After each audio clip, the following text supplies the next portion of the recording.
We'll start with the prayers. Om Bhadram Karnebhi Shruniyama Devaha Bhadram Pashe Makshabhiryajatraha Stirairangaihi Stuštuvagum Sastanovihi Veshema Devahitam Yadayuho Swasti na Indro Vrittashravaha Swasti na Purusha Vishwavedaha Swasti nastakshorarishthanemehi Swasti no Brihaspatir Dadato Om Shanti Shanti Shanti. Adhyasa Bashyam by Shankaracharya is our topic for study. It's a prelude to our study of Upanishads. We have seen 2 sections out of 16 sections. Today we are going to study the 3rd section. But before that, I will just give you a little bit of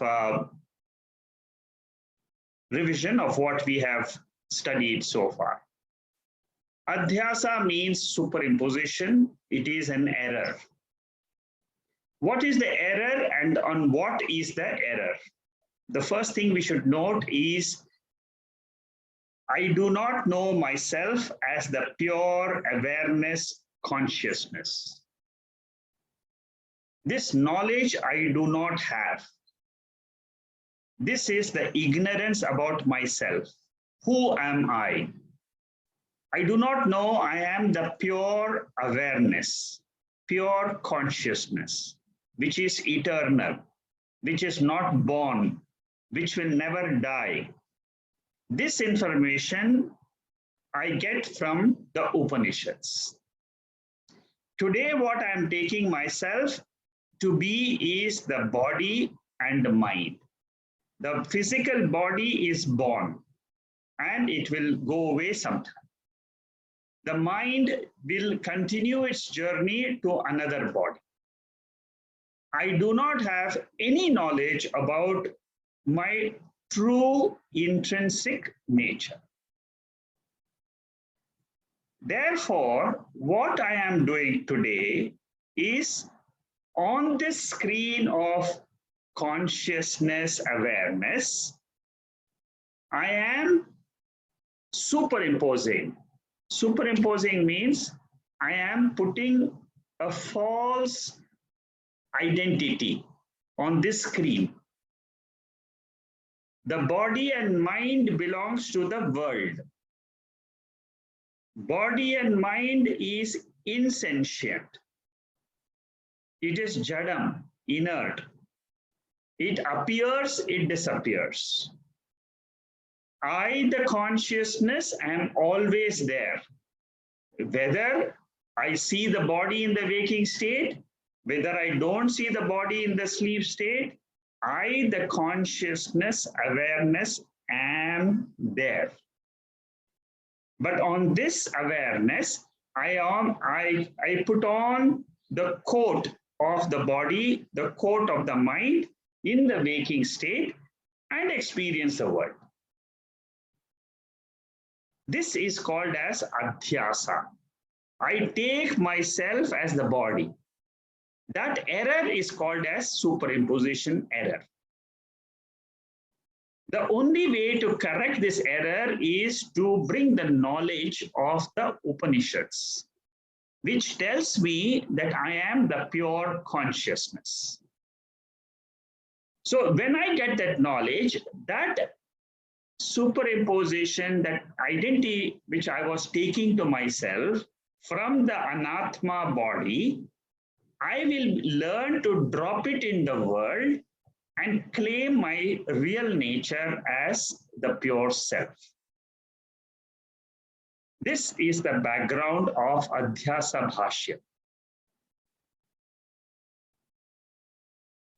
You must be very clear about this background. If you're not clear, please ask me questions on this at the end of the class. I can again explain to you. If this is clear, then we start studying this Bhashyam. This Bhashyam is a very, very intense technical literature. It's a technical document which has got certain terms which explain the nature of this error. What is the knowledge? What is the ignorance? These are very abstract topics in the cognitive process happening in the brain. All of us, we are trying to understand the process, trying to remove certain things with the knowledge from the scriptures. So hence it is very, very subtle in nature. You must follow the sequence of each section. Section 1, section 2, section 3, 4, everything is related. Unless you know the previous section, you will not understand the next section. So if you are studying this, please study all the videos, all the talks previous to today, so that you can catch up with what we are studying and how the progress is. In section number 1, what was said was a Purva Pakshi, objectionist to the theory of Adhyasa. Shankaracharya, when he writes this commentary, he writes it in a dialogue form. He brings up opponent who says there is no Adhyasa happening. Then he will say, yes, there is Adhyasa happening. This is the dialogue form in which the entire commentary is written. So that a student, when he goes through this dialogue, he will also try to ask the same question about himself. In the first section, the Purva Pakshi says that there is no Adhyasa because consciousness is diametrically opposite to the body which is inert. Consciousness is sentient. Body is jadam. How can there be Adhyasa? How can I superimpose one or the other? The body is the subject. The body is the object. Consciousness is the subject. How can object be superimposed on the subject? The body is perceived. It's a perceived object. Consciousness is the perceiver self, the subject. How can perceiver and perceived be combined, superimposed? And the last argument he gives is, how can this consciousness, which is prakasha sarupa, it's of the nature of light, it reveals the body. How can that have a superimposition on the body which is inert, which is darkness? How can light and darkness be combined? Very brilliant question. Throughout this Bhashyam, Shankaracharya writes brilliant questions and brilliant answers. You'll find many questions, many answers throughout these sections. 16 sections are there. You'll find questions, answer, questions, answer. The second verse deals with the answer of Shankaracharya. He says that there is no rule that object should be similar in nature for Adhyasa, for superimposition to happen. You can have Adhyasa on dissimilar objects also. So he gives the nature of superimposition. The nature of superimposition is a real object is superimposed on an unreal object. Consciousness is real. Body is unreal. I am superimposing two different categories of realities. That is the Sorupa part of it. Then he says, Nimitta. So there are three stages of the superimposition in the second verse. The second point he talks is Nimitta. Nimitta means what is the direct, efficient cause for this Adhyasa. The direct, efficient cause for this superimposition is ignorance. Ignorance about the true self, which is Satchidananda Swarupaha. I don't know that. I don't know that divine nature of mine, eternal nature of mine. That ignorance is the direct cause. It is not sadrisham. It is not that similarity which is a cause, which the opponent was saying, between shell and silver, between rope and snake. There is some similarity. He said that because of similarity only, the superimposition error happens. But here, Shankaracharya is refuting that. He says similarity is not the reason. The reason is ignorance. Then he says the third point, the third stage of this Adhyasa is, first was Swarupam, nature of Adhyasa. Second was Nimitta, the cause of Adhyasa. Now the third is the result of Adhyasa, Phalam. The result of Adhyasa is I take the body as me. I am the body. Aham idam Adhyasa. That is called as I am the body.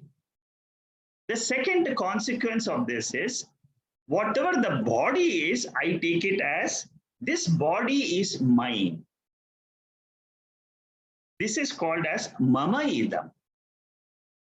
I use this all throughout my transactions and conduct my life. So throughout our life, we are living a life of superimposition, not knowing our true nature as the pure consciousness, without the body, without the mind, without the world. Remember this, whenever I say pure nature, it means these three things. Do not forget this, because that is the ultimate substratum on which the whole discussion is based.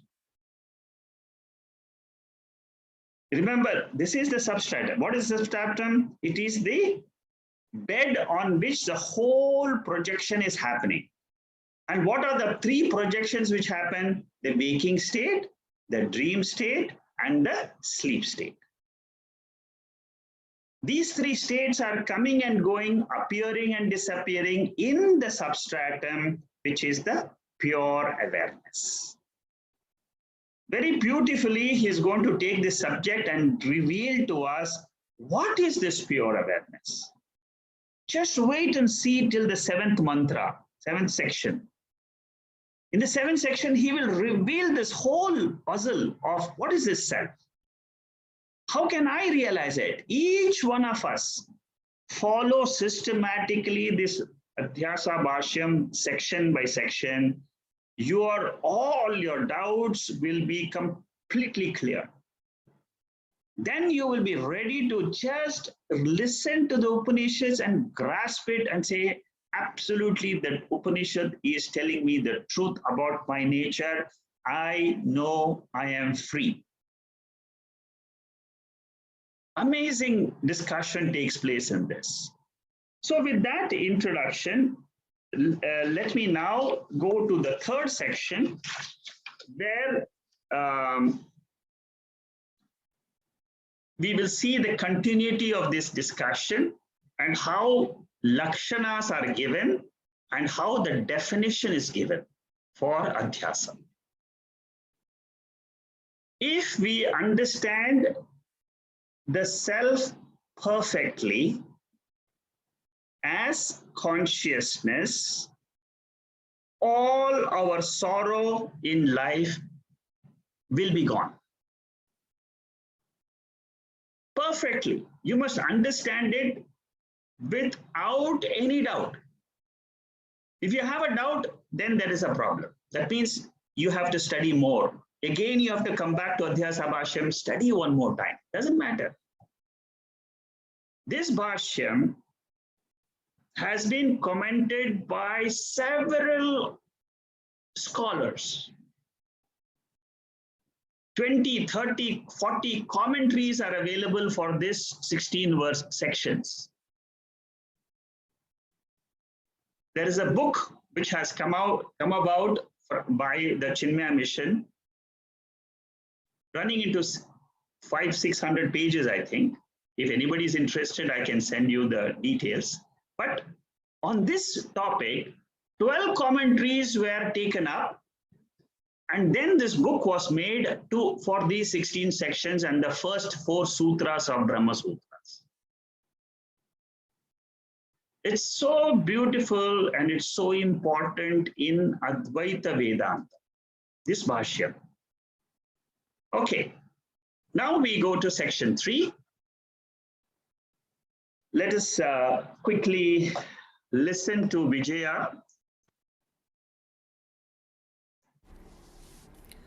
Aha, aha, koyam adhyaso nama iti, koyam adhyaso nama iti, uchyate, uchyate, smriti rupah paratra, smriti rupah paratra, purva drishtava bhasaha, Purvadrishtavabasaha.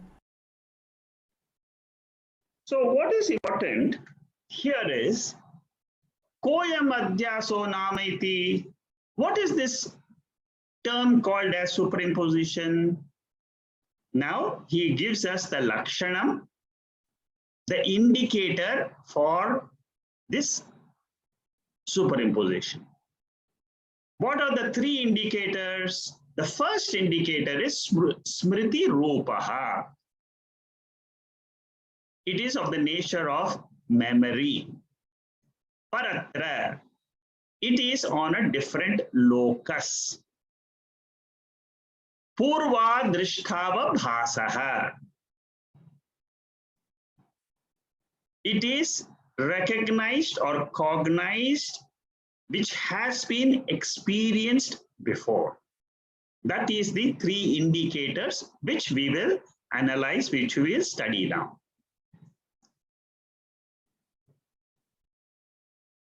Aha means it is stated, Adhyasa exists, it is worthwhile examining this superimposition. Koyam Adhyasa Nameti, what is this Adhyasa we are discussing? Uchyate. That is being stated now. 3 aspects of definition are Smriti Sadrushaha Rupaha. It is similar in nature. It resembles memory.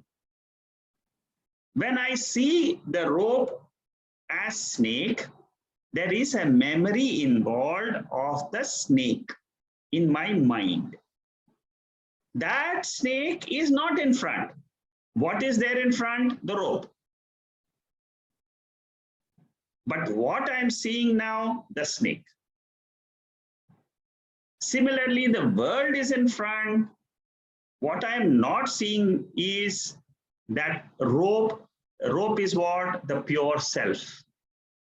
What is the snake? This world is like the snake. This is how we should compare the example with the reality. Second, the second definition is what? Second aspect of the definition, paratra. Paratra means what? Object is seen outside, somewhere else, in some other locus. Adhikaranam. In some other adhikaranam, adhishtanam, substratum, this object is seen. If the rope was seen as rope, there is no problem. But now I'm seeing snake, but not snake as a snake, but snake in the substratum of the rope. I am seeing the world in the substratum of consciousness. Purva drishta avabhasaha is a core word. The object which was seen before is now experienced. I have a prior experience of this object before. I may have seen a snake before, but that memory is coming back to me in the form of a vasana. Similarly, when I see this world is in the form of a vasana. The original substratum is what? Like the rope, it is the consciousness. If I know the consciousness, then I know how to live in this world. So three aspects. We will study these three aspects in very big detail. Don't worry. Bhamati is a commentator on Brahma Sutra. Bhamati is a text. It is written by Vachaspati Mishra, one of the very, very profound commentators. That is one of the commentary which is used in understanding what we are trying to understand in this dialogue. There is also another commentary by Ratna Prabhakara and also by Shankaracharya's direct disciple Padmapadacharya on the Brahma Sutras. See, so many people have written commentaries on Shankara Bashyam. On the Shankara Bashyam of the Brahma Sutra, there are commentaries available by his disciples. So you can imagine the importance of these discussions which we are having. Many scholars have studied this. How does this superimposition happen? Because this is a very, very important topic for us. If I don't know myself and I keep on working and earning money and enjoying some pleasure and I go away from this world, what is the use? On the other hand, what will happen if I learn who am I? And then I get a total fulfillment, I get total satisfaction in this life, right now, living. Because I have understood the Bhashyam, 16 sections, I clearly understand. Give it a try. And then you see the result. Oh my God, it's so easy. How come I missed it?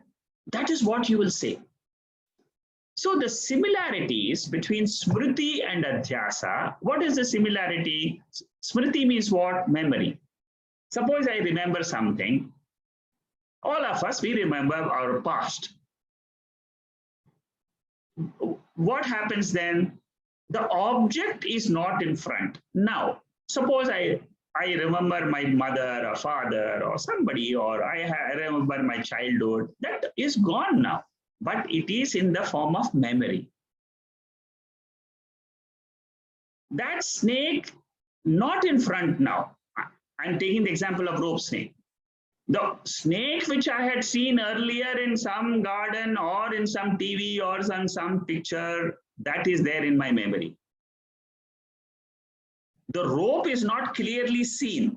Therefore, I'm superimposing on that rope the snake. Avidyamana vishayatvam. That means it is in the form of avidya, ignorance. Superimposition is in the form of ignorance. Memory is also in the form of ignorance.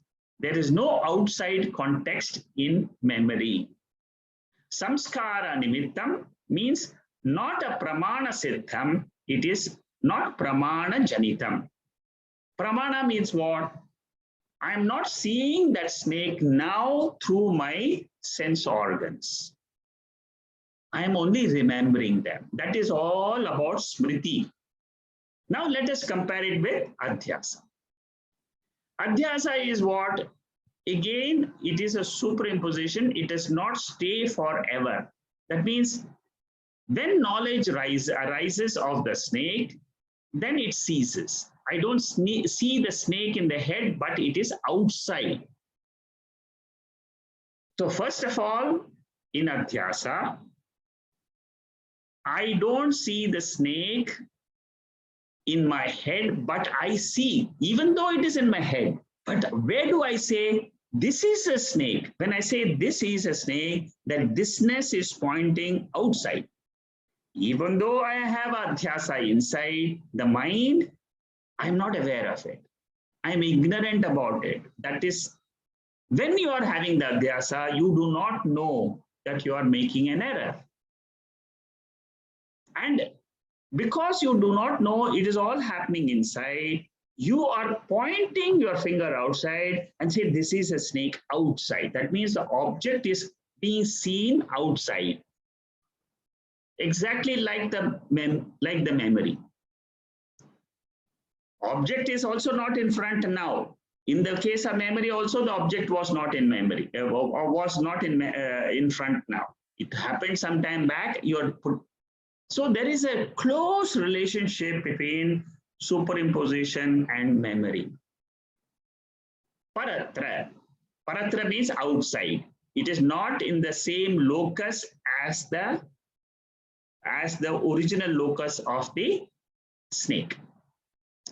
The original snake was in the garden, but now I am seeing it somewhere else. Samskara nimittam.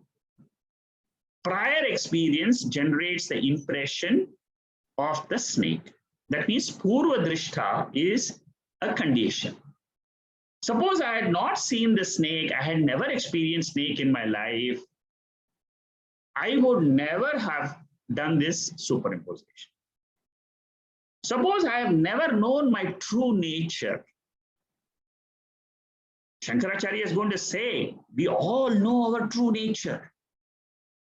You see in the sixth mantra of this sixth section, you'll say that there is a purva drishta. Purva drishta means the three definitions which I said: Smriti rupaha, then purva drishta, and then we saw the avabhasaha.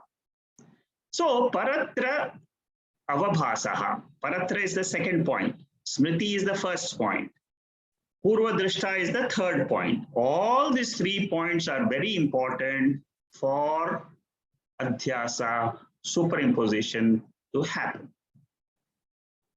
We have to go into a depth of this, why and how this mistake happens.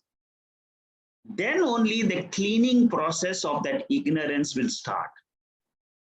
We are going deep inside your mind, trying to remove that ignorance about the self, which is the pure consciousness, on which there is the whole world is being superimposed. Waking, dream, sleep, everything is coming and going, coming and going. We are trying to remove that darkness. Therefore, we have to go deeper and deeper. In the next 2 verses, in the next 2 sections, you will go deeper. You will also see how others are viewing this Adhyasa, other philosophers. Okay, paratra means ayogyam adhikaranam. That means it is not yogya locus. Adhikaranam means locus, substratum, adharam. It is in the wrong locus. A snake, if it exists somewhere else, it is the right locus maybe. But here it is a wrong locus. If I say the world is existing here on the self, when I'm doing the superimposition on the self, that is what is an error. Instead of seeing the self, I'm seeing the world. That correction is done, cognitive correction is done in this way of explanations. So Bhamadikara, the commentator, puts another 2 different points to understand this superimposition. This cognition, he says, the commentator, it is not Shankaracharya, but it is that commentator who has written a commentary on this Bhashyam. He says that avasannaha avamataha is avabhasaha. Again, technical terms, avasannaha means this can be put to an end. This superimposition can be put to an end. This is another feature of Adhyasa. Whenever I have the right knowledge, this Adhyasa, this error is terminated. Avasannaha.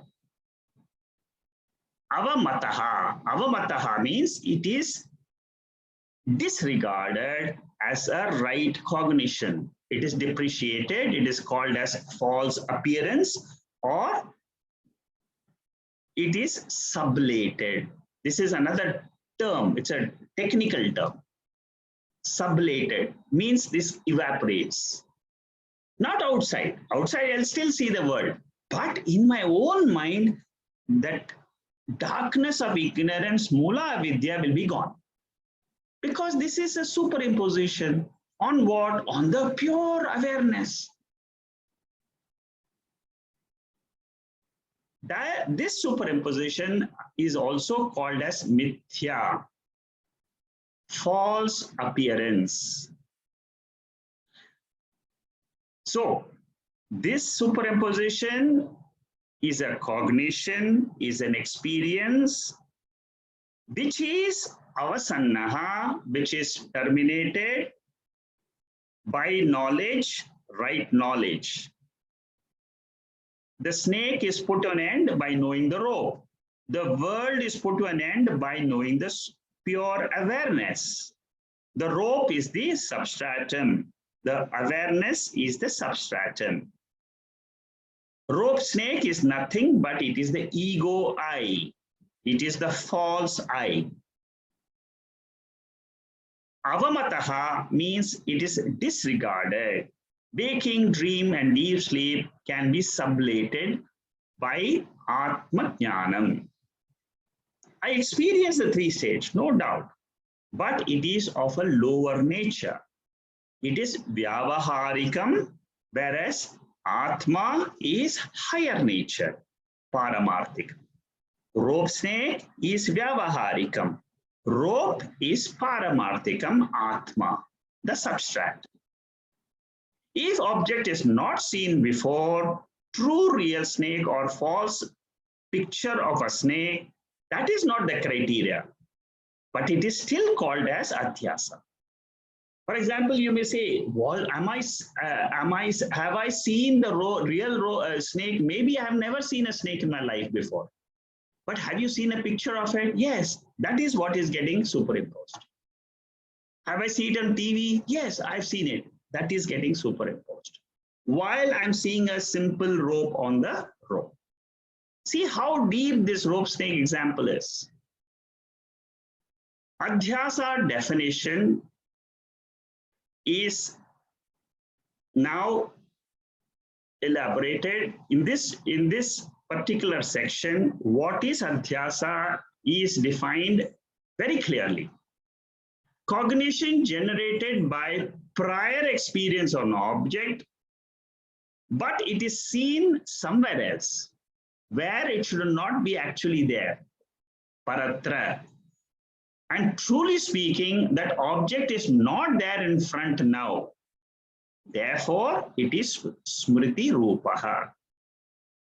3 points to be remembered. You should never forget this. If you want to teach Adhyasa Bashyam to others in the future, remember these points. Smriti Rupaha, Paratra, Purva Drishta. Smriti Rupaha means object is not there in front now. Paratra means you're seeing it in another locus. It is not the real substratum. It is in another place it is being seen. Therefore, an error is happening. And it is generated by a previous experience, which is Purvadrishta. Such a kind of superimposition, cognition is called as Adhyasa. Object in front means it is right knowledge. Suppose the object in front and I have the right knowledge, there is no superimposition happening.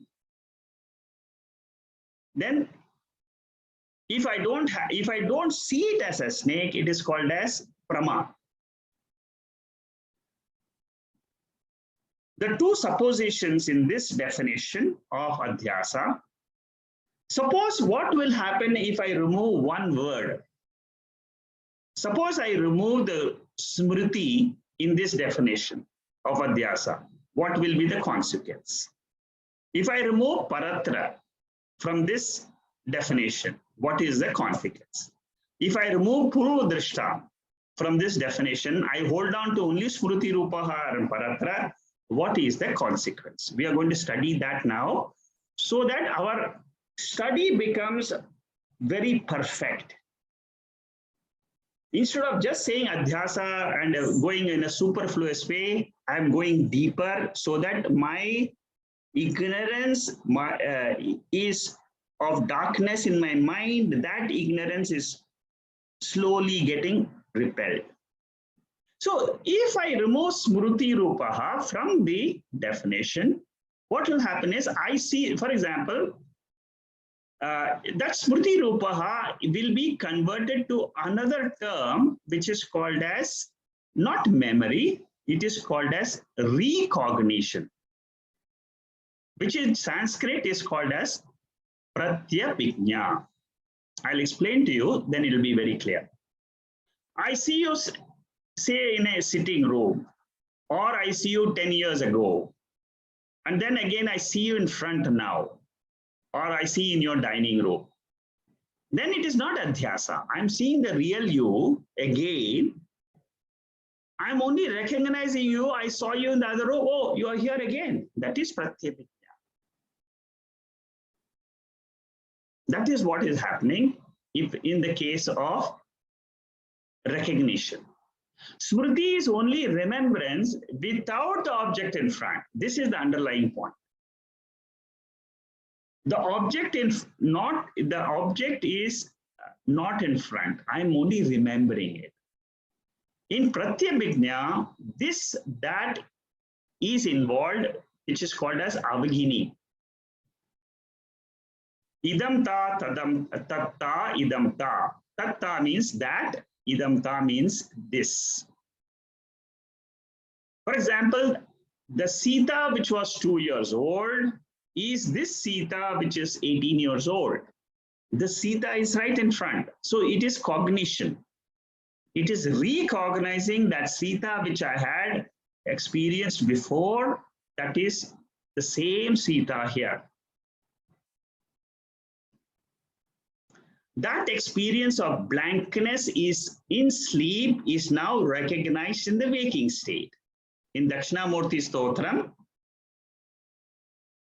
Pratyabhijna is in one of the verses, I think it's the 8th verse or so, 7th or 8th verse. Pratyabhijna comes in Dakshinamurti Stotram. Rahu Grasta Divakarendra Sadrishaha, that verse. So that blankness I remember in the right now, that blankness of sleep I remember now. I recognize that.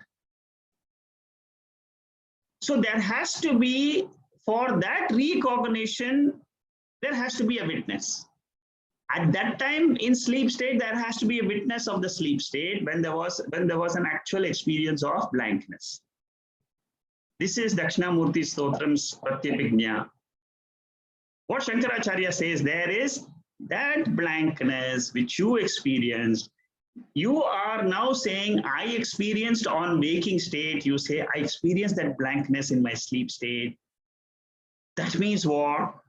There has to be a common Sakshi in the waking state and in the sleep state.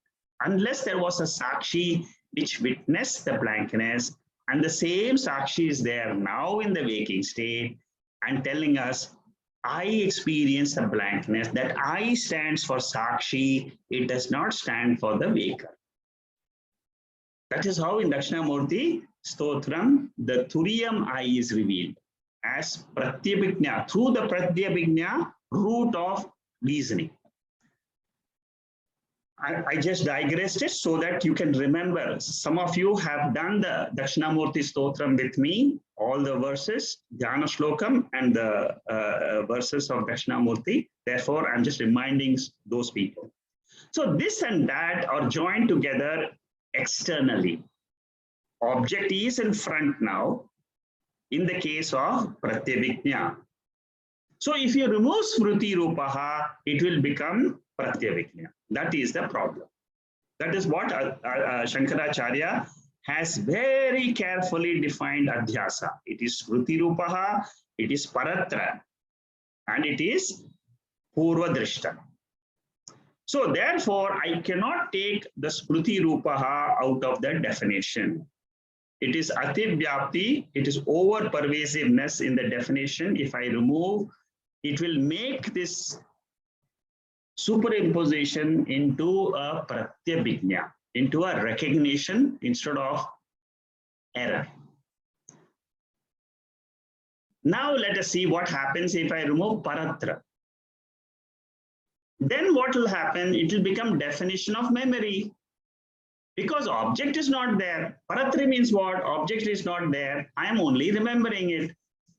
It will be a simple memory definition. It will be Purva Drishta Avabhasa.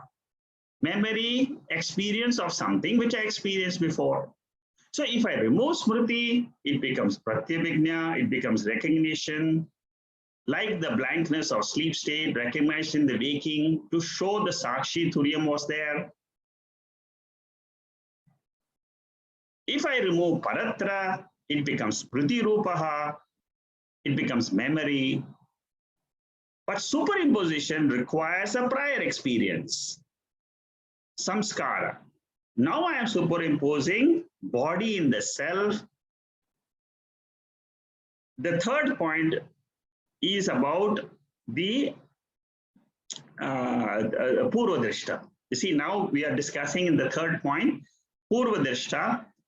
So what happens if I remove the Purva Drishta? Where did I get the memory of superimposition of body on the self? This is a question which each one of you will ask. When? Where did I get this memory? Purva Drishta. When did I? I am only now experiencing body, mind, world. You are telling me that I am superimposing the self. How is self superimposed on the body? That is because avidyamana vishayatvam. It is anadikala. Anadikala means it is coming to me from time immemorial. It is coming to me from my previous birth. My vasana is still there of taking this body on the self. From every birth, this is going on. Therefore, Purva Drishta, prior experience, cannot be removed from the definition. Paratra, if it supplies the substratum. It is seen in a different locus. Purva Drishta is a samskara. The word Purva Drishta means it is an impression in my mind, which is required for superimposition. Avabhasa tells you Adhyasa is a cognition. It is an experience. So this Adhyasa is experience of something which is not actually there now, but seeing it somewhere else because of a previous experience. So a quick meaning of Avabhasa means Adhyasa, experience, perception. Smriti Rupaha means what? Of something which is actually not there. Now, it is of the Swarupa. It is similar. It is similar to what was experienced, and it is similar to my memory. Sadrushaha. Paratra means it is being seen somewhere else in a different locus. Purva Drishta means it is created because of the Vasana which is coming to me from different births of taking the self as non-self. Prior experience. In my previous experience also, I had this problem. So this is again the same which I'm explaining to you is avidyamana sanita, which I've already explained. So atra here means here snake in the right place is okay. But tatra means there. Paratra means what? In some other place, I am seeing the snake. Indicates that Adhisthana is the rope. Let us look at our three states. Adhyastha is the three states, the three bodies, and the five koshas. It is compared to the rope snake. It is the silver part of the shell. Adhisthana is the Atma, it is the Brahman, it is the rope, it is the shell.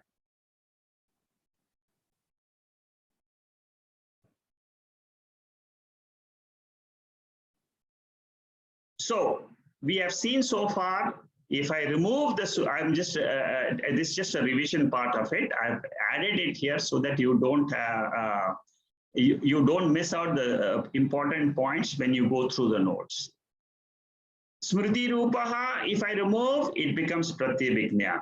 If I remove Paratra, it becomes memory. If I remove the Purvadishta, it is no more a tight definition of Adhyasa. So this is what is explained in this particular section. So there are three definitions, three lakshanas given for Adhyasa: Smriti Rupaha, Paratra, and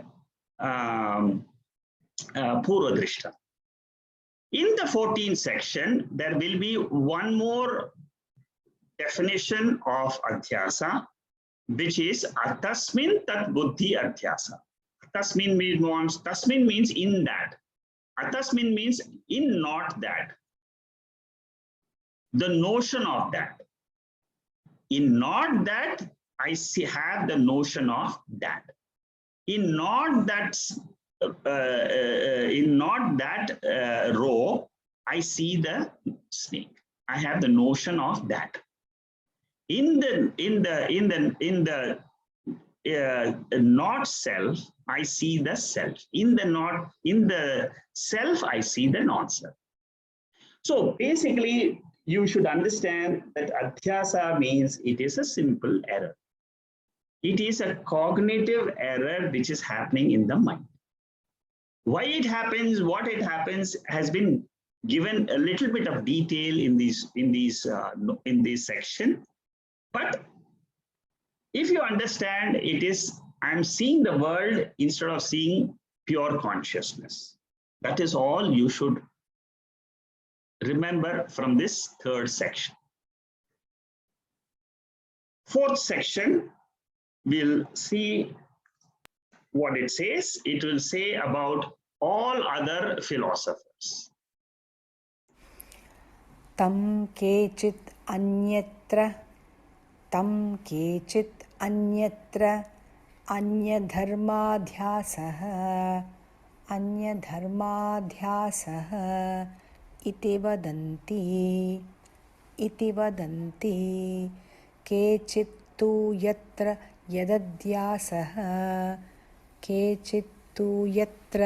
yadadhyasah tadvivekagra nibandhano brahma iti anyetu yatra yadadhyasah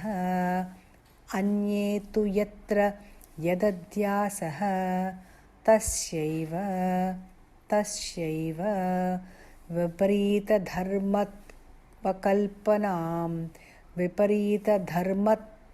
kalpanam achakshate sarvathapitu anyasya anyadharmavabhasatam na vyabhicharati. In this section, what we are going to study is how do other philosophers, they define this adhyasa. This adhyasa means this error in cognition. How other philosophers, they view this There are five philosophies which are taken up for discussion here. Mainly it is three, but the fourth one is, I have just added it up so that you have a complete picture. It comes from another text, but then you have studied this in total. Now the definition of Adhyasa is called as Khyati Vada. This is another technical term for Adhyasa. Khyati.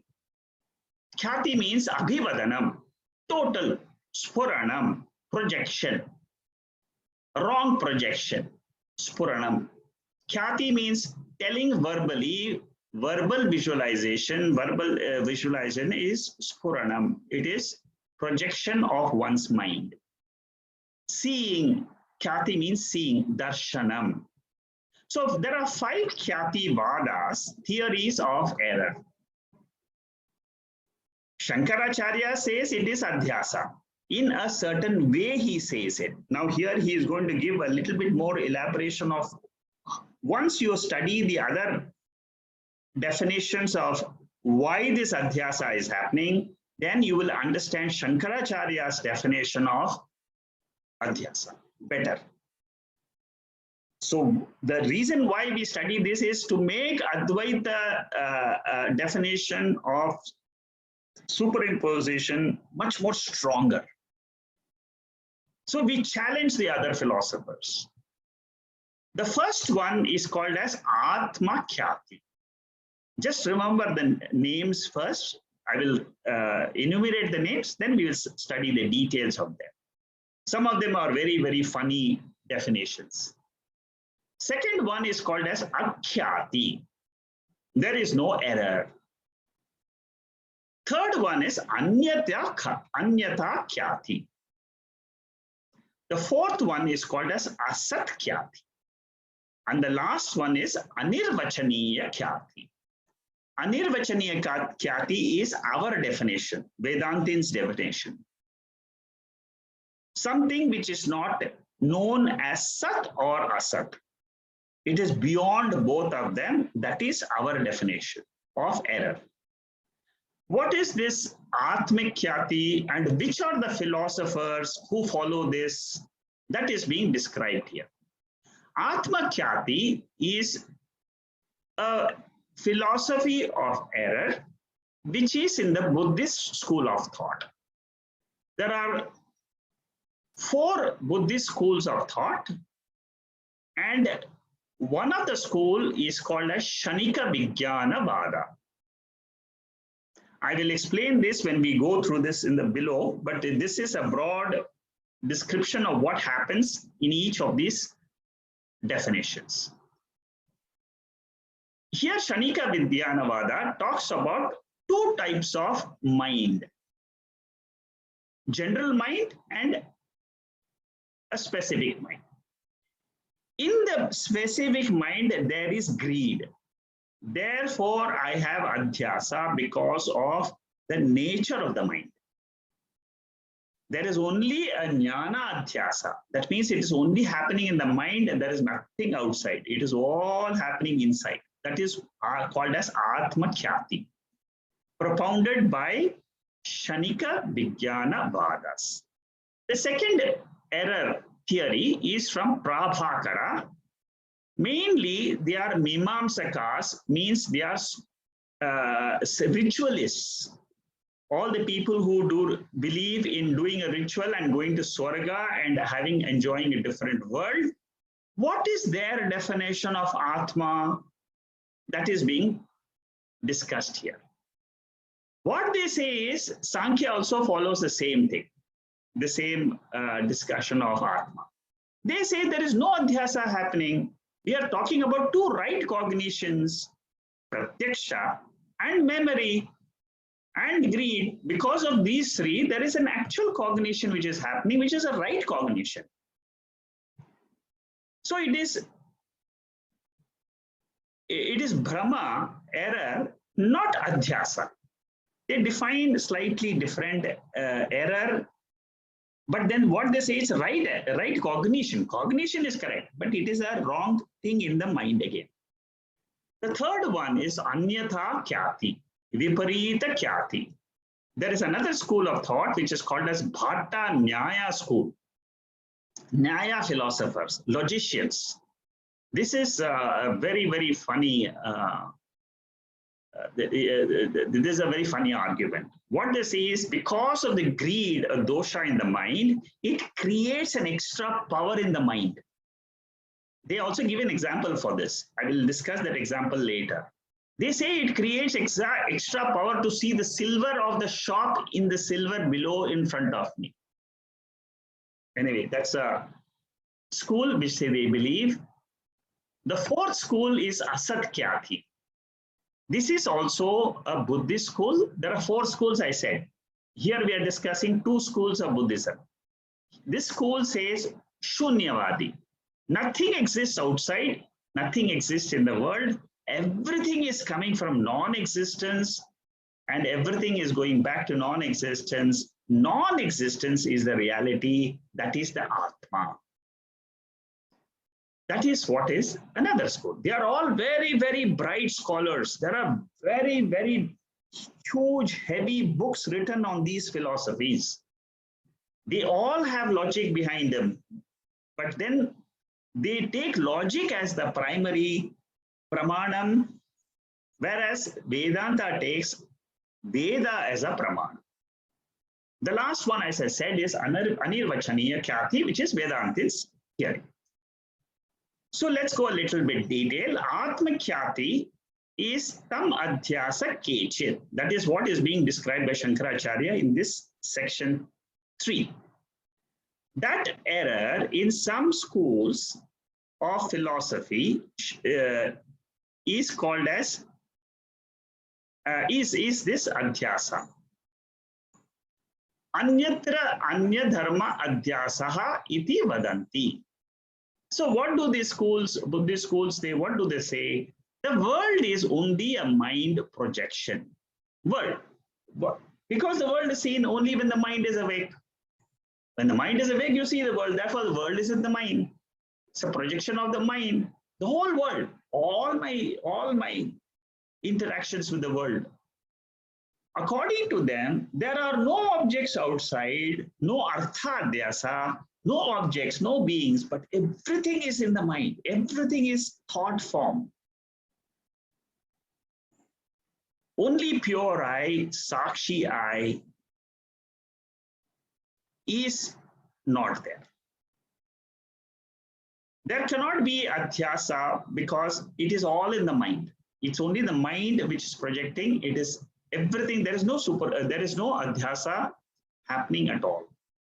Pure Satchit Sakshi I, Ananda reality, pure I Brahman, this is our philosophy. In that, what happens is Arthadhyasa and Jnanadhyasa, both are taking place. Arthadhyasa means this is our philosophy. Yeah? Don't get confused. I'm just trying to explain our philosophy and the other philosopher. In Vichara Sagara,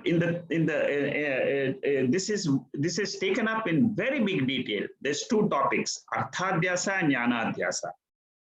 And with these two topics, the student who is an Uttama Adhikari, he gets moksha immediately from the Guru. He says, I have understood Arthadhyasa, I have understood Jnanadhyasa, I have understood I am Mukta Purusha. That is the topic in Vichara Sagara. Very beautiful section. So the author there, he takes up this Adhyasa and he says the student is free. I explained to him only Adhyasa and he became free. So what is this Arthadhyasa? Arthadhyasa means my sense organs are taking the perception from outside, from the sense objects. Those are all in the form of superimposition of the objects in the mind. Then there is thoughts in the mind, which is called as Jnanadhyasa. So Arthadhyasa happens first, Jnanadhyasa happens later. And both these are happening where? In the mind. And who is seeing this Adhyasa happen? The Sakshi. This is how we project this Athyasa. So world is a projection of mind only is Vijnanavadis. There are no objects outside. Drishti Srishti Vada. That means they see, whatever they see is the world. Drishti. Drishti eva Srishti. There is no other objects. Mind has got two concepts. This is where this Vijnanavadins they explain. Very interesting theory. What they say is there are two types of mind. One is the general Samanya intellect, which is the creator of the shell outside. Suppose you take the shell silver, because in this Khyati-vada theories of others, we'll take one example only, which is the shell silver. We all see the same shell by our perception. In all the philosophers, they say that we all see the same shell.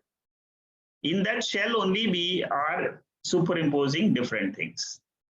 So the shell which we all see is from Alaya Manas. Alaya Manas means general mind which is there for all of us. But the Klishta Manas means what? Specific mind, which has got the greed, which sees the glitter. Now that glitter is seen, and therefore there is greed which is developed. Therefore, because of the glitter, the mind is affected, the mind is agitated, the mind projects silver on the shell. This is what is this Vada, which is Vijnanavadas, one of the schools of the Buddhists. Anyatra, in the shell, because of the Alaya Manas, the shell exists. Because of the mind which projects, which has got greed, Anya Dharma Adhyasa takes place. The silverness is superimposed on the shell. What does the other the third school, how do they describe?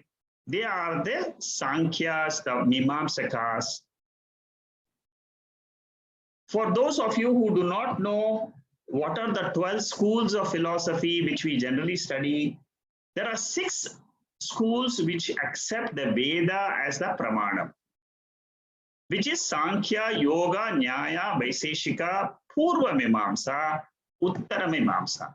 Purva Mimamsa means those people who have got a focus on the ritualistic side of the Veda. Uttara Mimamsa means people who accept the Veda, they study the Upanishad, which is the Veda Anta portion. There are 6 philosophers who do not accept the Veda as a source of knowledge. And they are the 4 schools of Buddhism: Shanika, Sautrantika, Vaibhashika, and Shunyavadin. These are all the 4 different small differences between them. Shankaracharya and Gaudapadacharya take each of these schools and have a debate in Mandukya Upanishad. Then there is Jain philosophy and Charvakas. Those are all who basically believe in logic, tarka. Now, what do they say? Mimamsakas. There are two categories of Mimamsakas in the Indian past literature. One school is called as Prabhakara school, another is called as Bhatta school. Now, what they say is there is no superimposition at all happening. There are 2 valid cognitions. One is a right cognition, which is if I see a shell as a shell, it is a right cognition. I see a shell as a silver, it is also a right cognition only because I'm seeing silver. I'm not seeing anything. I'm seeing silver, which is according to them. Okay. They say I'm seeing silver, but that silver cognition is a right cognition. Superimposition is not distinguishing the 2 cognitions separately one by one, but combining them together into a single composite cognition. That is where the mistake is happening. I see shell, Through my eyes, pratyaksha, it is valid cognition, idam ta. This is a shell, right cognition. Glittering is happening, smriti is invoked, silverness is invoked in my mind because of the greed that it is very valuable. I want to run and take that silver and make some money out of it. So that nature of thatness is coming because it is invoked by memory. The defect of greed plays a function here, and there is an agitation, a defect in the mind. Thatness is taken away from memory. The greed for silver reacts with the memory, and it takes away the understanding memory, not understanding memory as memory. I project a past experience. So what they are saying is it is a combination of two right cognitions. It is not adhyasa. This is a glittering silver. It is not a superimposition, but it is it is an error, but it is not called as the way you are saying. You are seeing on the rope the snake, on the shell you're seeing the silver. It is not that. It is really seeing two right cognitions. Kechittu yatra yatra adhyasaha.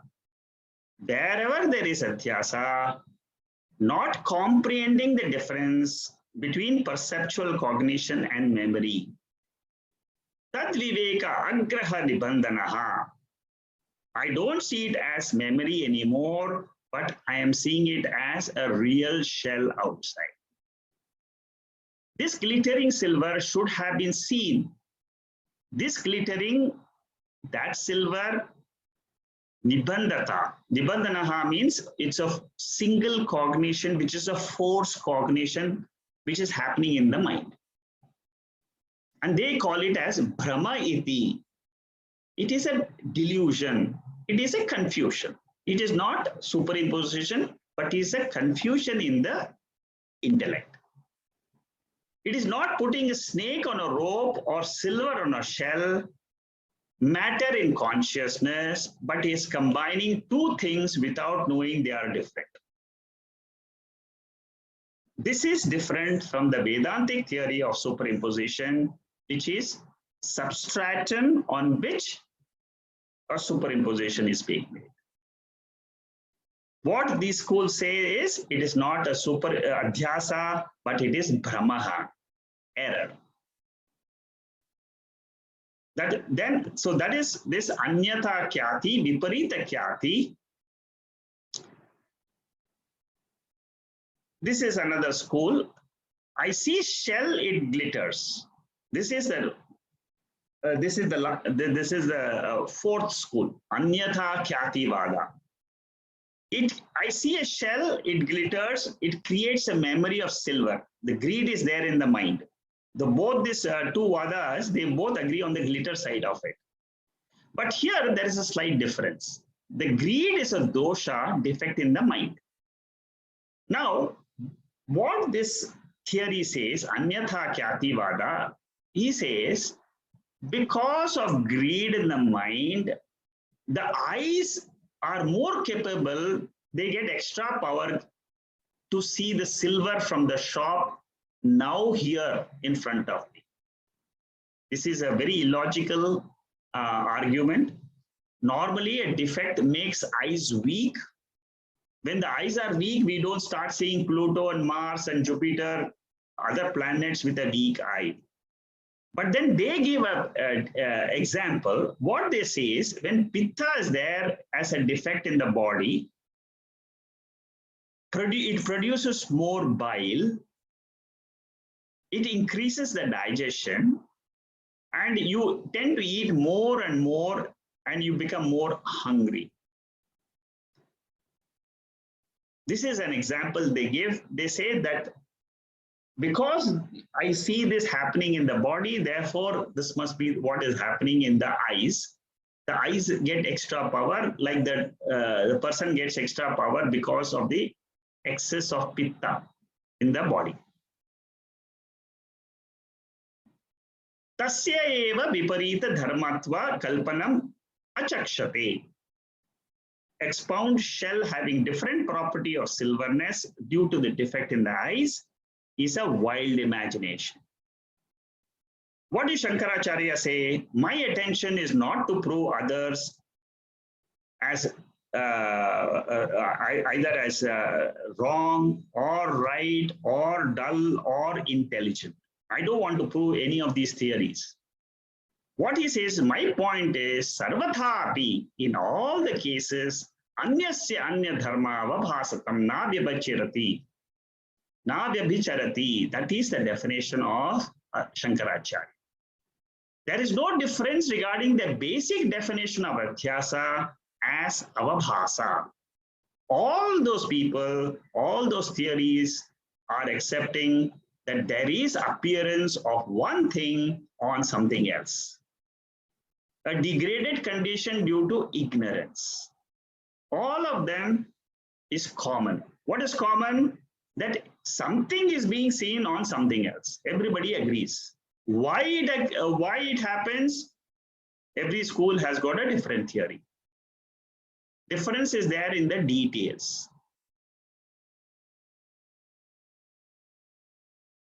So Adhyasa is common to all the schools. Sarvatantra Samanya or Siddhanta. It is common. Established valid thoughts in all the philosophies. So we go deeper, see Adhyasa between the self and the non-self. How and what we see, let us not worry. Why we are seeing the self on the non-self and the non-self on the self? Why we are seeing this? Let's not worry. Let each school have their own philosophy. The Advaitin school of Adhyasa is called as Anirvachaniya. Anirvachaniya means it is not explainable, not definable in a certain way. Very easy. Once you understand this, you will be very clear. The principle of Anirvachaniyam is what we see due to superimposition cannot be said to be Sat or Asat. But it is called as Anirvachaniyam, inexplicable. Here is where we have to know what is the difference between Sat, Asat, and Mithya. What is Sat? Sat means something which exists all the time. In the case of Advaitin, he says Brahman alone is Sat in Advaitam. Rope always is available. Suppose we take the rope snake example. But rope is available before the snake was seen, during the snake when it was seen, after the snake was dropped. Rope was seen. That is, whatever is seen in 3 periods of time is called as Sat. So in our definition, the pure awareness, which is our real quality, which is our real feature, is seen in the waking, it is seen in the dream, it is seen in the sleep state.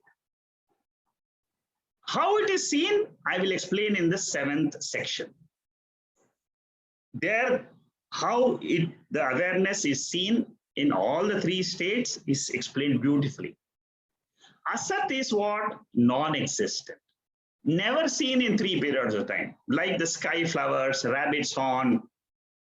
Na pratiyate, na bhadyate. Bhadyate means negatable. Pratiyate means appearing. So asat is something which never is seen and which need not be negated because never seen. Why do you want to negate the flowers of the sky? Because it's never seen. Now, Shankaracharya says there is a 3rd category. That is what is this whole universe. That is where all the mistakes are being done. That is called as Anirvachaniyam. What is the definition of this? Pratiyate bhadyate. Pratiyate means it appears. Like the rope snake, it appears. Waking appears. Dream appears. Sleep state appears. All these are appearances. It is pratiyate. Bhadyate means what? When I get the knowledge of the rope snake is negated. The knowledge of rope snake is negated. Similarly, the knowledge of the waking state is negated. Then, whenever I have the clear vision of the pure awareness, these three states are like the rope snake or like the silver. It is negated. Negated means what? Falsified. Falsified where? In the intellect. My buddhi will say this is just a false experience, that's all.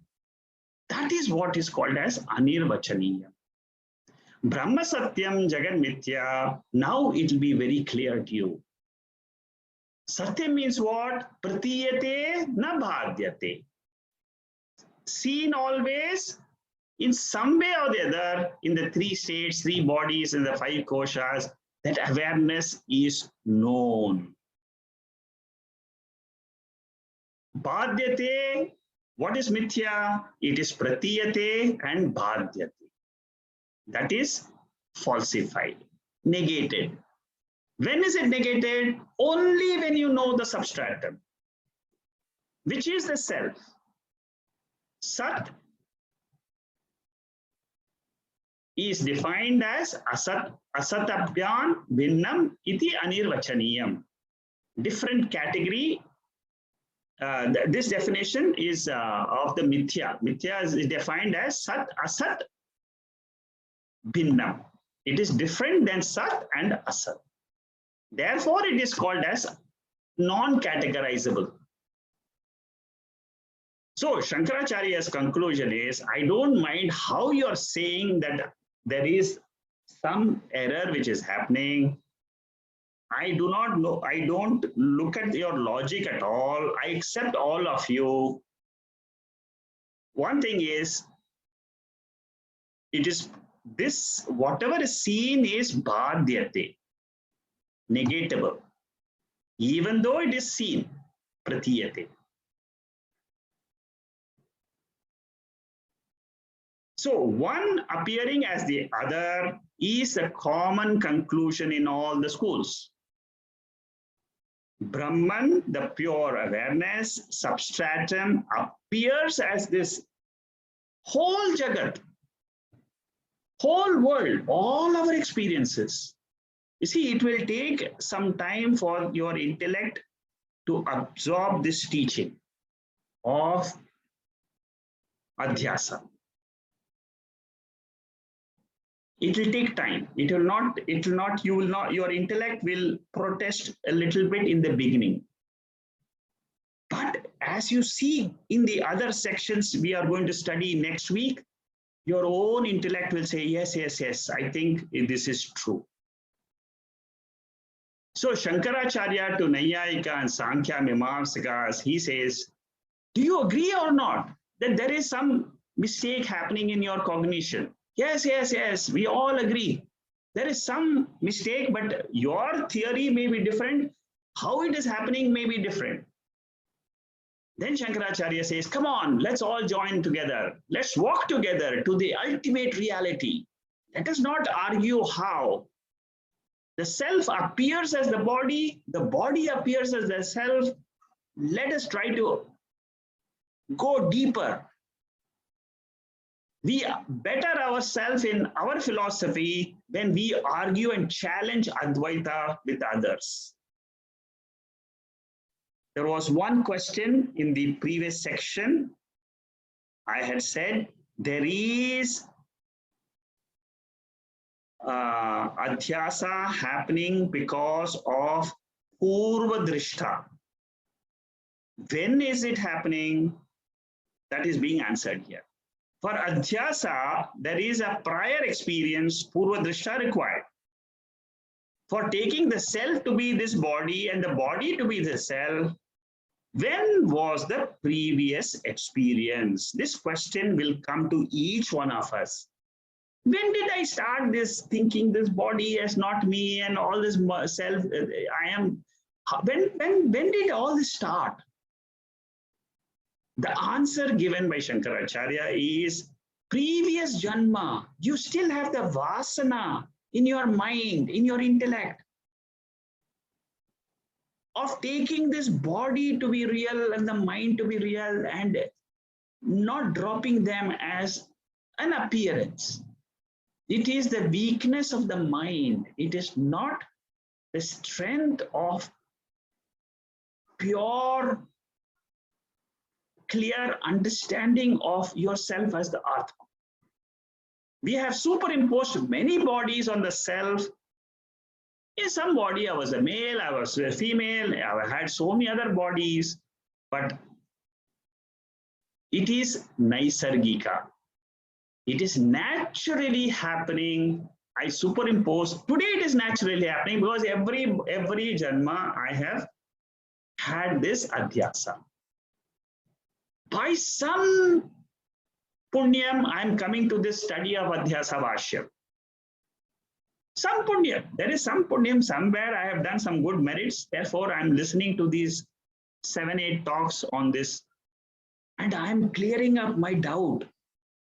I am trying to understand the reality as reality and appearing 3 states as a lower order of reality.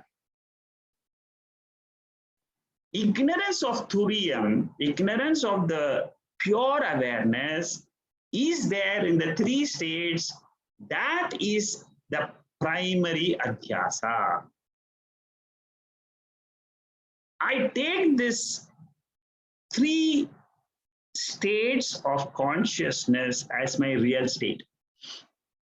Due to pure ignorance, nothing else. Ignorance of the rope made me see the stick. Ignorance of the self makes me think that body is real. But why is this body and world created then? Only to fulfill the joy and sorrow, punya papam of the jivas. This is the answer we get from the Shruti.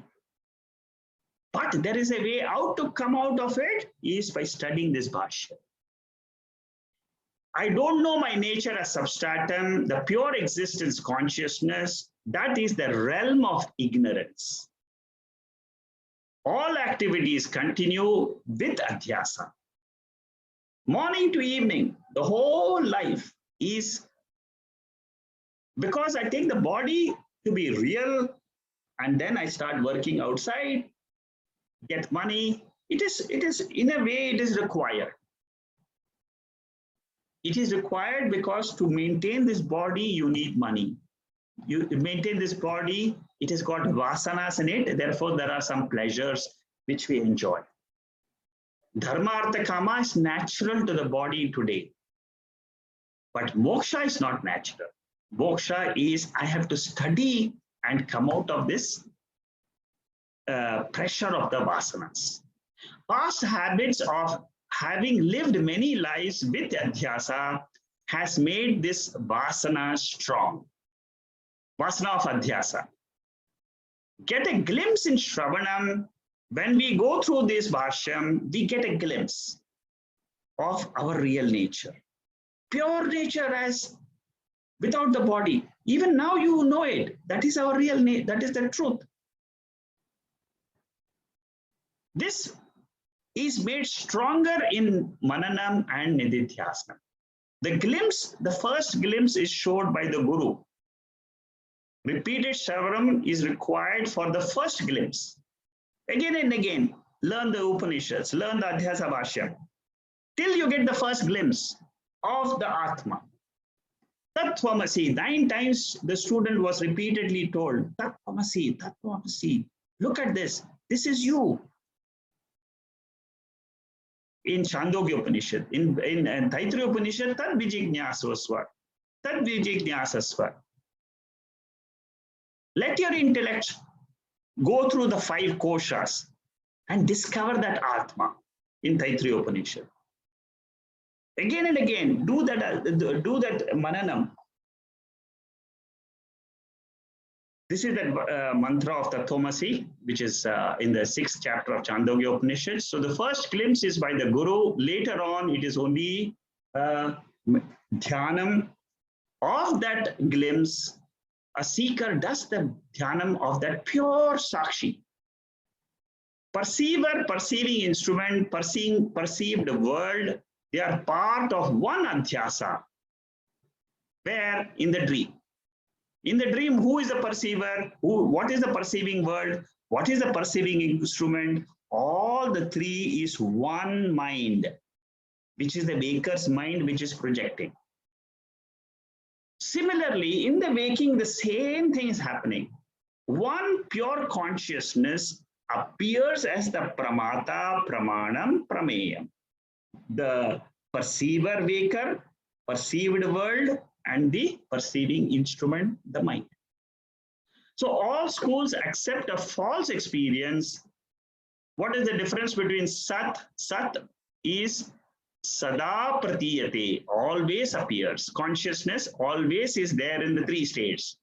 Kadapi na bhadyate, never can be sublated or negated.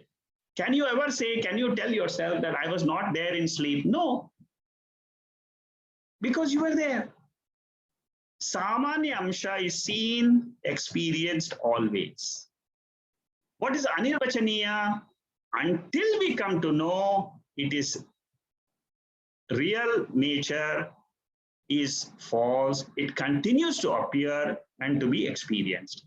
Till we know the real substratum of the universe as the Sakshi, the Visesha Amsha of Jagat comes and goes. I am a father, I am a mother, all this is just in the mind. See, I play the roles through the mind, I play the roles. The Jagat is only given to us, it's a gift from the God, it's a gift from Ishvara. For us to go through this, go through the joys and sorrows, go through it, but never get caught up in it. Jagat is superimposed on Atma and it is superimposed on Anatma and it goes by Atma Jnanam. Asat na pratiyate na bhadyate. This is the non-existence category. Never appears, never can be negated because it is never experienced. If superimposition is Sat, it will never end by knowledge. This superimposition, suppose you say this Mithya also is Sat. There are some schools who say that this is also real, the Atma is also real, the self is also real, and the Jagat is also real. There are some schools which say both are real. Then we can never have moksha. Because you cannot have a superimposition of 2 Sat.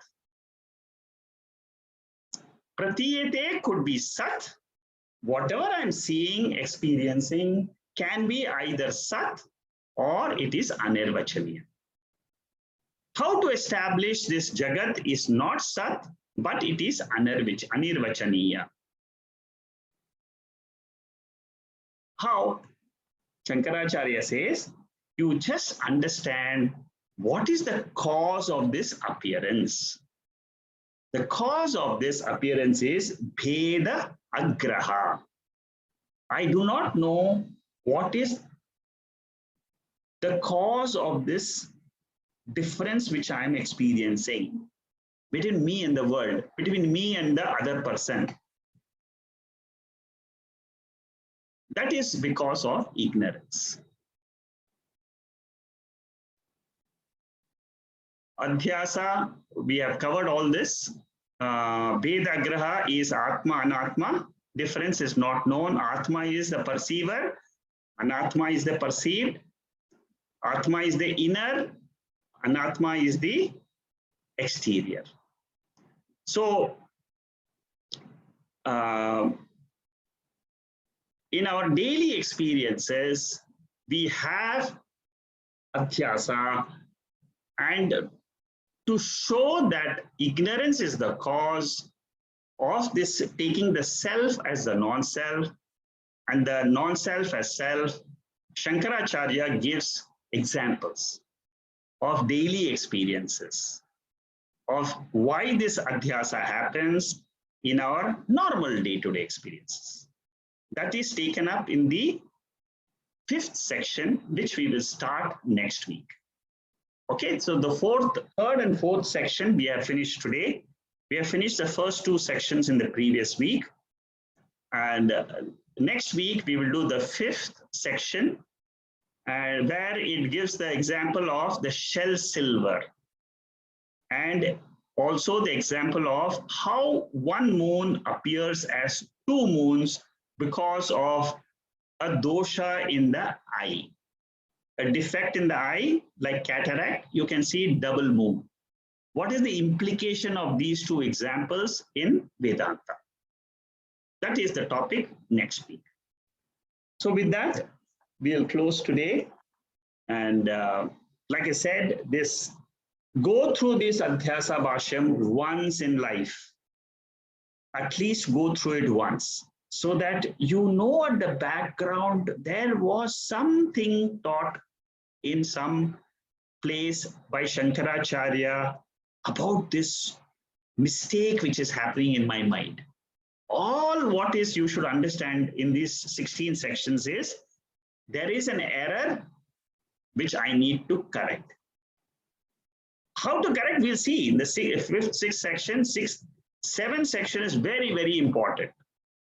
Okay, let's close for the day and then we'll continue. Om Purnamada Purnamidam Purnahat Purnamudachade Purnasya Purnamadhaya Purnameva Vasishyade. Om Shanti Shanti Shanti. Hari Om Shri Gurubhyo Namaha. Hari Om.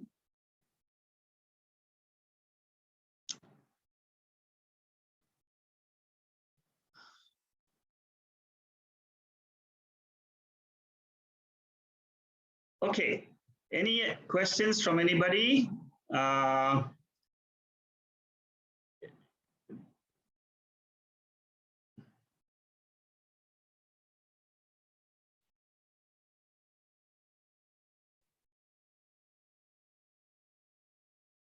If you have any questions, you can ask now.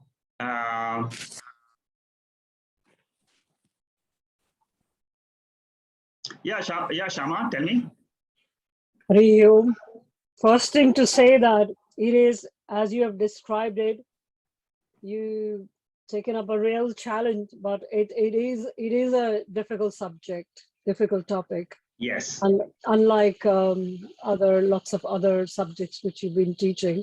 Any Upanishad study is very easy when you have done this. But this is really tough. And I was just thinking, to your mind, in addition to your notes, what is a very good textbook to read? Textbook means, yeah.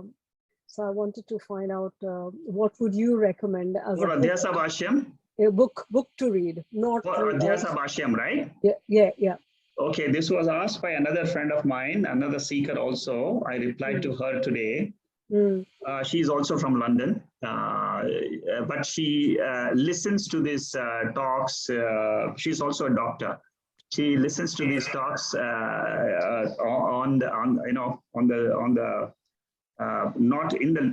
during the talk, but later on. Now, I was telling her this. See, first. My suggestion is just go through these sections with the notes which I have prepared. Go through this. And then you attempt to read the book. Okay. Just wait for the classes to end. Yeah. And you can get the book, you can see the book, order the book and keep it, but it is a very difficult book. Yeah, I can imagine it. You see, it's a difficult text. This is a book which has come out by the Chinmaya mission. I will send the details on the WhatsApp group. I will send you the book, the picture of the book. You can order the book. It's easily available. You can get the book. And if you go through that, you see this, let me explain to you. That book was written by an author who studied 12 commentaries of Adhyasa Bashyam. And it is in 2 volumes. And each of this volume, let me explain to you. God.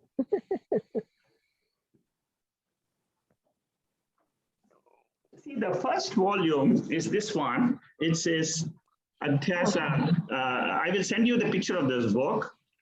And it is very, only when you are having some leisure time, you should attempt to read this. It's about, the first volume is 575 pages. And the second volume, okay, the second volume, the total number of pages is roughly about 1,000 pages.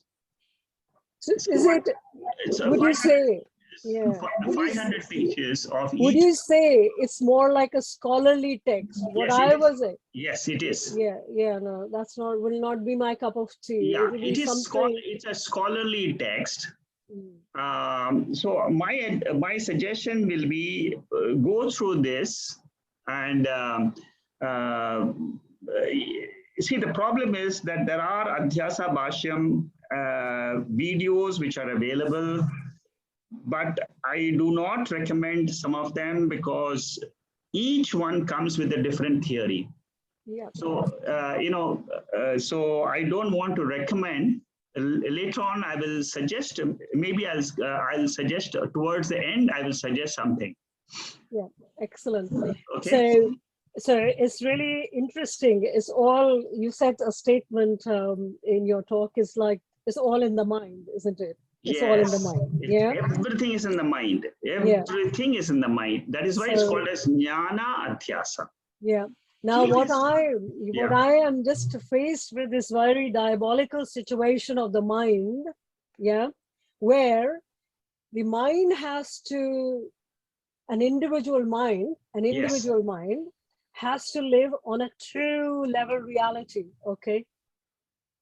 2-level reality. Yes, one is a relative reality, which is also can be called the transactional reality, where I need to remember I am so and so, and I need to do this and this, you know? Exactly, yes. So that is so important, you know? So on one hand, I am that.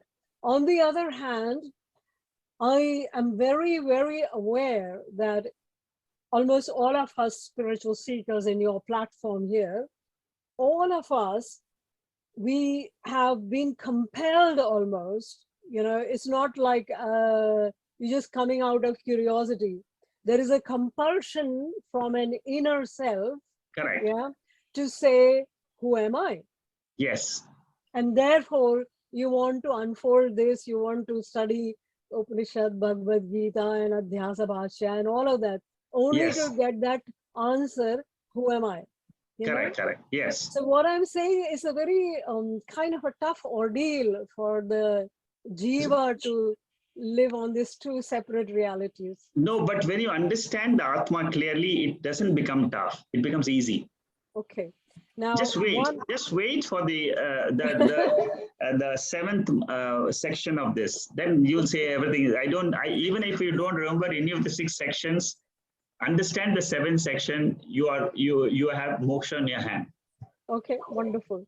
Now, and I understand this idea of the moksha, the freedom is for the individual, you know, only for that particular jiva, that you are liberated from your thoughts alone, which the thoughts alone are bondage, you know, mana eva bandhava. And correct. Mana eva bandha, correct. Yeah, so that is all recognizable. Now, a very fleeting thought, which is, suppose I was somebody, a liberated soul, and I was almost like Krishna. Today, if I was actually a president of the UN Security Council, what would I be, how would I be perceiving this Ukraine-Russian war in view of the entire world history of wars and people and security? In other words, how will I face this delusion?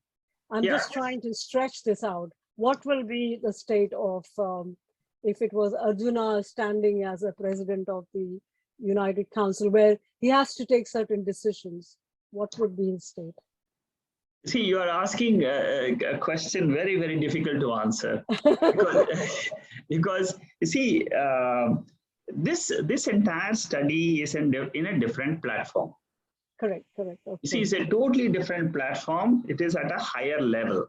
Yeah. It's like asking in a waking state, if I were the president in the dream state of the United Nations, what would I do, and what answer will I give? Suppose you ask the same question to a dreamer. Yeah.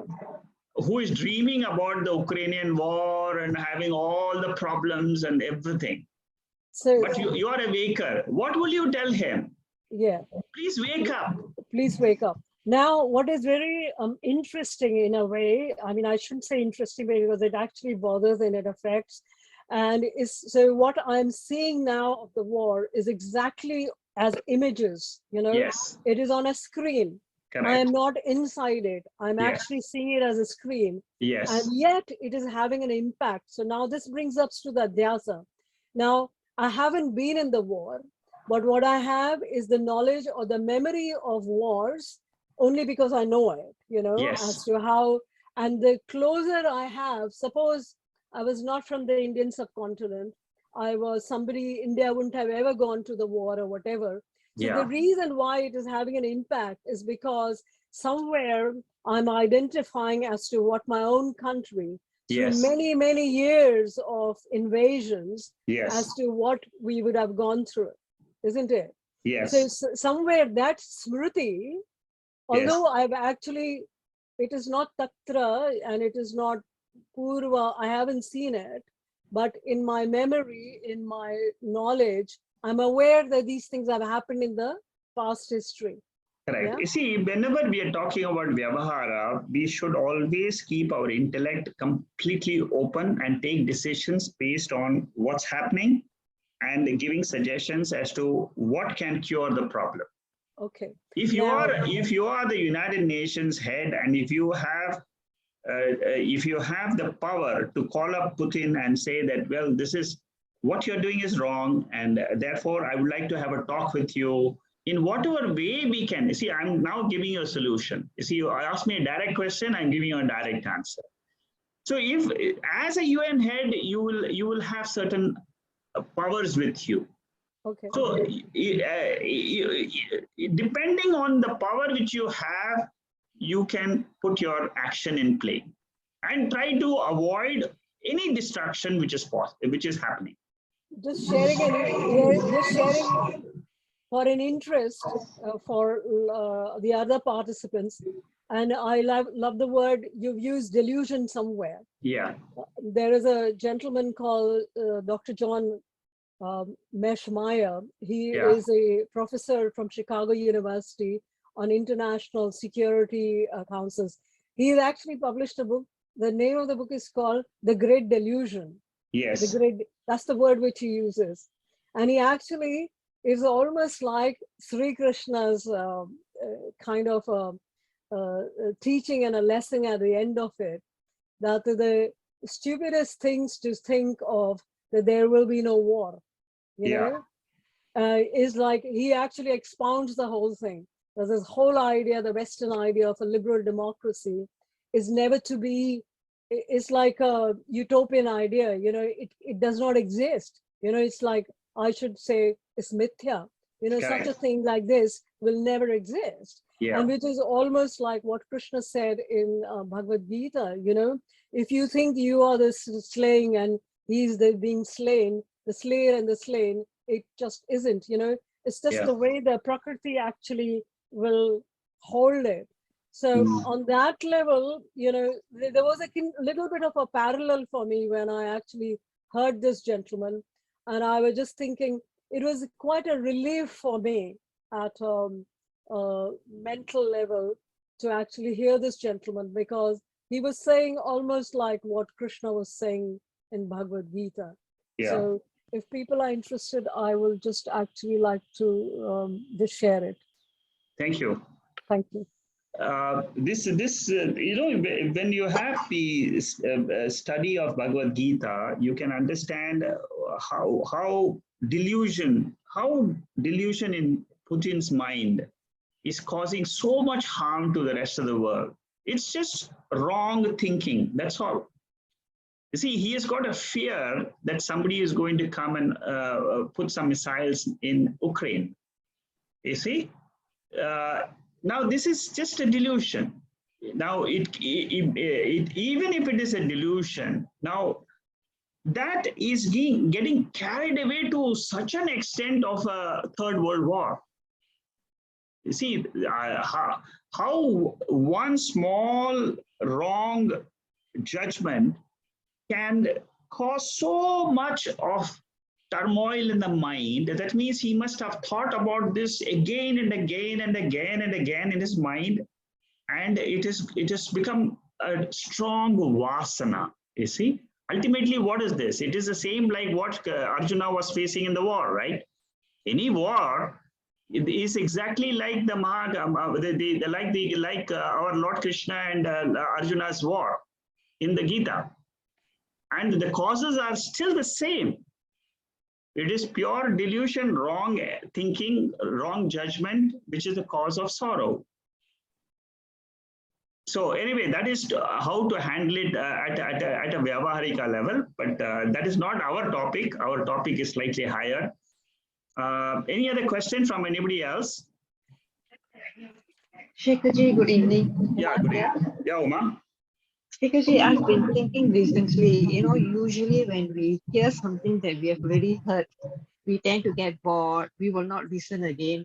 Yes. But for nearly 2 years, listenings don't seem to be enough. We sit glued to your course and then we rehear your lectures. So I'm just wondering, why is this push there? Why are we listening over and over again the same thing and still feel that we have not heard enough? I was thinking the same thing as with Shama, I must get Yes. hold of some book. So I'm just wondering, what is that push there? Yes. You see, the push is because our inner self is telling us that there is something which I have not fulfilled in life. You see, there is an inner push, which is there in all of our mind, See, we are all trying to, we are going through our worldly life. Each one of us is going in our own way. But there is one thing common in all of us. That commonness is what? There is a sense of non-fulfillment in all of us. I know I need to do something to get fulfilled, but I don't know what it is. Now that is the question which will get answered when we understand who I am in my real nature. You see, the moment I take myself as a body, then the problems of the ego I will always be there. This will not go away at all.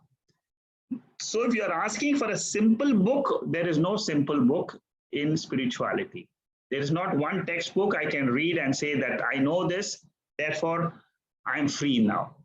Because you see, all of us are made up of thoughts ultimately.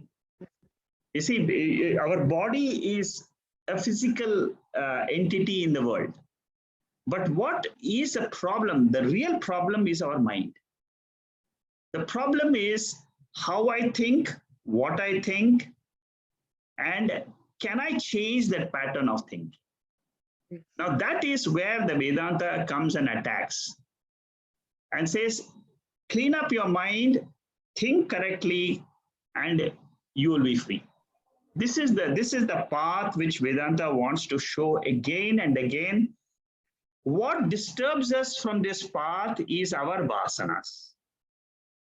The vasanas are thoughts which are coming to us morning to evening, taking the body and doing all actions outside. we have to win over this mind.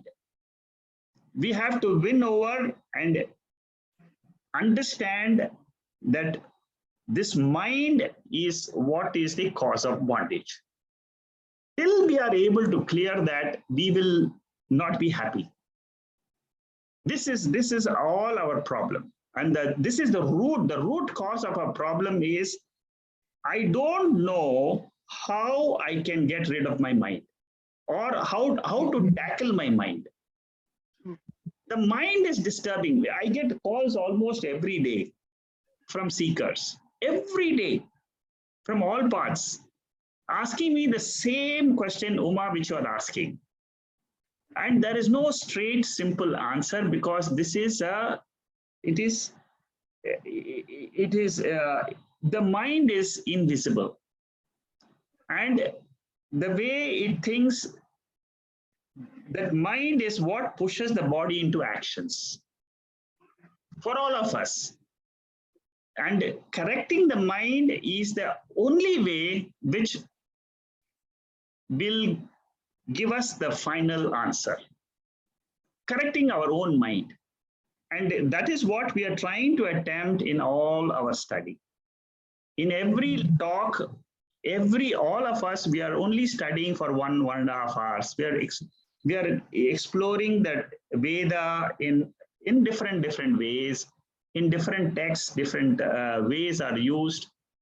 And we are trying to come out of our delusions. We are trying to come out, and we are in the right path. Let us just walk the path a little longer. You will get an answer. Yeah, sometimes I feel like I want to soak my mind into Vedas, put my brain into the Vedas. Yeah, Okay. I agree. Because the Veda is huge. It's very, very huge. And today morning I was listening to some other talk where it says it takes 50,000 hours to chant all the 4 Vedas. In all the sections, there's a Brahmana section, there is a Aryanka section, there is a mantra section. If you want to chant the Veda, 50,000 hours. In the YouTube, there is now 9 hours of chanting of the Veda, which is available, which is only the small portion of the mantras. 9.5 hours, continuous chanting. And they did it on last 2 days ago. In Shivaratri day, somebody chanted in Bangalore. 9.5 hours, it's available in the YouTube. In all the 4 Vedas, Atharvana Veda, Sama Veda, you can see the different tunes. So, but one thing, just remember, Veda ultimately is only talking about one simple thing. And that simple thing is, I am of the nature of pure consciousness. Ultimately, this is the only lesson you need. Keep on remembering this lesson again and again. I am of the nature of pure awareness. Whatever the object of my awareness, I have no control over it. It is happening. Like you have the sun rising and the sun setting, it is happening. It is a happening in this universe of cause and effect. I don't have any control. From that point of view, if you analyze, just have only one, then it'll give you a lot of strength in your mind. This remembrance gives you a lot of strength. Okay? All right. Okay. Thank you. Thank you so much. Okay. Anybody else? Bart, you have a good suggestion. Bart has made a suggestion here. You should read the Upadesha Sahasri. That is his favorite text, which he has been asking me to take for a very long time. Anyway, we'll have someday. We will take the Upadesha Sahasri. It's also a beautiful text. Okay. So we will continue this for another 4 or 5 sessions. If you feel that you're getting too bored, let me know. We can immediately go to Kaivalya Upanishad. It's waiting. So anyway, it doesn't matter. I will probably try to make these balance sessions. Do you want me to concise these sessions a little bit instead of taking two? No, let it go in the same pace. Okay, all right. Okay, so let's go ahead. I'm still writing the notes of the different sections. I have just finished today the 7th section. So I have another a few sections. Like I said before, there'll be no class. Next class will be a class on the 12th. There'll be no class on the 19th and 26th of this month for the Saturday group. 19th and 26th of March, there'll be no class. So I'm traveling from 16th to 26th of the month as of today. So that's why there'll be no sessions.